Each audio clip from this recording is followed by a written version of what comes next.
Assalamualaikum warahmatullahi wabarakatuh. Perkenalkan, saya Amelia Hera Marshabani. Di sini saya akan memaparkan materi yang berjudul Menciptakan Keluarga yang Berkarakter. Apa itu keluarga?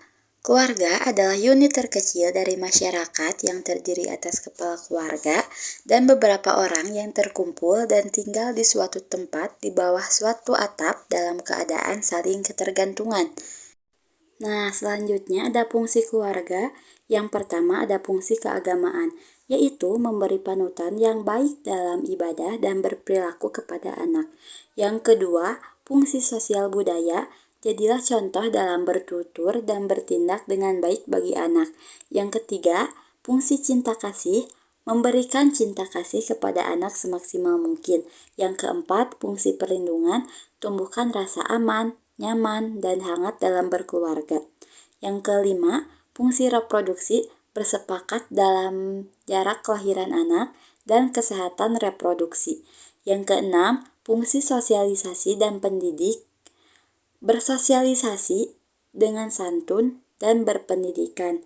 Yang ketujuh, fungsi ekonomi, orang tua bertanggung jawab untuk memenuhi kebutuhan keluarganya. Yang kedelapan, fungsi pembinaan lingkungan, ajarkan anak dalam menjaga keharmonisan keluarga maupun lingkungan di sekitarnya. Selanjutnya ada strategi untuk menciptakan keluarga yang berkarakter. Yang pertama ada komunikasi aktif. Komunikasi aktif memungkinkan orang untuk membangun hubungan yang lebih baik, memperdalam pemahaman, dan mencapai tujuan komunikasi dengan lebih efektif. Jadi, berkomunikasilah secara terbuka dan jujur dalam berkeluarga dan selalu dengarkan pendapat dan perasaan anggota keluarga lainnya. Yang kedua, pembelajaran nilai. Pembelajaran nilai adalah suatu proses di mana individu memperoleh dan menginternalisasi nilai-nilai moral, etika, dan prinsip-prinsip yang berlaku dalam kehidupan mereka. Jadi, di dalam keluarga, ajarkan nilai-nilai seperti integritas, kasih sayang, dan persaudaraan melalui cerita dan contoh-contoh sehari-hari. Yang ketiga ada penghargaan dan pengakuan.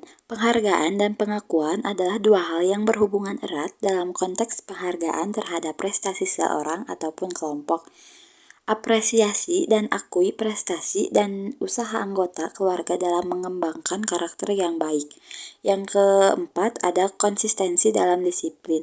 Konsistensi dalam disiplin mengacu pada kepatuhan dan konsisten terhadap aturan, norma, dan tindakan yang ditetapkan dalam suatu sistem atau konteks tertentu. Hal ini melibatkan konsekuensi yang konsisten terhadap pelanggaran aturan serta penerapan aturan secara adil dan tanpa pilih kasih. Nah, selanjutnya ada pentingnya menciptakan keluarga yang berkarakter. Yang pertama ada stabilitas emosional. Stabilitas emosional mengacu pada kemampuan seseorang untuk menjaga keadaan emosionalnya tetap seimbang dan konsisten dalam menghadapi berbagai situasi dan tantangan dalam kehidupan sehari-hari. Jadi, stabilitas emosional penting untuk kesejahteraan psikologis dan hubungan interpersonal yang sehat. Ketika seseorang memiliki stabilitas emosional yang baik, mereka cenderung lebih mampu menghadapi stres, mengatasi konflik, dan mempertahankan keseimbangan dalam kehidupan mereka secara keseluruhan. Yang kedua ada kesuksesan masa depan. Kesuksesan masa depan adalah pencapaian, tujuan, dan kepuasan dalam berbagai aspek kehidupan seseorang, baik itu dalam karir, hubungan interpersonal, kesehatan, keuangan, atau pencapaian pribadi lainnya. Ini adalah kondisi di mana seseorang merasa bahagia, terpenuhi, dan merasa hidup dengan maksimal. Dengan dukungan dan nilai-nilai yang ditanamkan dalam keluarga, membantu anak tumbuh menjadi individu yang sukses. Yang ketiga ada kualitas hubungan. Kualitas hubungan membangun hubungan erat di antara anggota keluarga dan menciptakan ikatan keluarga yang kuat. Nah, selanjutnya ada mempraktikkan nilai-nilai dalam keluarga. Yang pertama ada tanggung jawab. Berikan tugas dan tanggung jawab kepada anak sesuai dengan usia dan kemampuannya. Yang kedua ada rasa hormat. Rasa hormat, jadi kita harus mencontohkan rasa hormat terhadap anggota keluarga dan orang lain. Yang ketiga ada kejujuran. Dorong anak untuk berbicara jujur dan tegakkan kejujuran sebagai nilai utama dalam sebuah keluarga. Selanjutnya, ada peran pendidikan keluarga dalam membentuk kepribadian anak yang berkarakter. Yang pertama, ada nilai dan etika. Nilai dan etika keluarga merupakan tempat pertama di mana anak belajar tentang nilai-nilai dan etika yang membentuk kepribadiannya. Yang kedua, ada pola asuh.